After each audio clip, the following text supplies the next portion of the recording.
waa la wada socotaan ma gali doono laakiin daqiiqadan waxaan ka leeyahay xiriirka anaga iyo Kenya wuxuu ahaa mid soo maray marxalado kala duwan soo arkay waqti wanaagsan soo arkay waqti adag soo maray waqti aan xiriir kala goosanay cid walbana ay runtii dib ku ahayd shacab iyo dawladba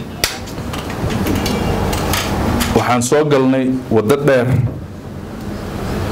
waxa aan inta badan u sameeynay oo ugu muhiimsan waxay ahayd Kenya inaan ku wada noolaano oo aan raadinaynay jidka nala maray meeshaas marar badan wuxuu noola maray danta laga dhaxarkay laakiin maanta alxamdulillah ayagana waa garowsadeen annagana waa garanaynay inaan laga maarmayn in xiriir iyo darisnimo wanaag aan ku noolaano shirkii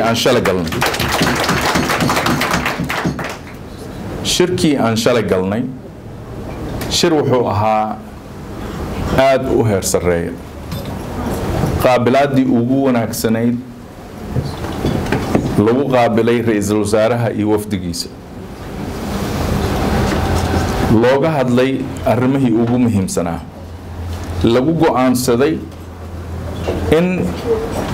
guddi wax wada qabsasho oo horey loo aasaasay 2015kii laakiin kulankii ugu dambeeyay uu dhacay Janaayo 2019kii dib loo soo celiyo si arrimaha adag guddigaas dhexdiisa heer farsamo looga hadlo oo ay maaragtay isku helaan dadka farsamo yaqaanada heerka siyaasadana markii ay meel fiican soo gaarto halkaas madaxda ay ka sii wadaan qodobka aad looga dhawaajiyay wuxuu ku hoos jiraa qodobadaas waxaa la yiri xiriirkan oo ahaado mid ku salaysan darisnimo wadaag mid ku salaysan xiriirka diblomaasiyadda adag ha ahaado mid ku salaysan ganacsi iyo wax wada qabsi ha ahaado mid ku salaysan arrimaha difaaca iyo security-ga iyo wixii naga dhaxeeya marka arrimaha ganacsiga marka hoos loo galo ayaa arrimahaas aad carabka ku dhufateen loo degi doonaa waxaana ku xiran tahay sida dadkaas farsamo yaqaanada mas'uuliyadda isaga saaraan hawshaas aan daacad uga noqono annagoo fiirinayno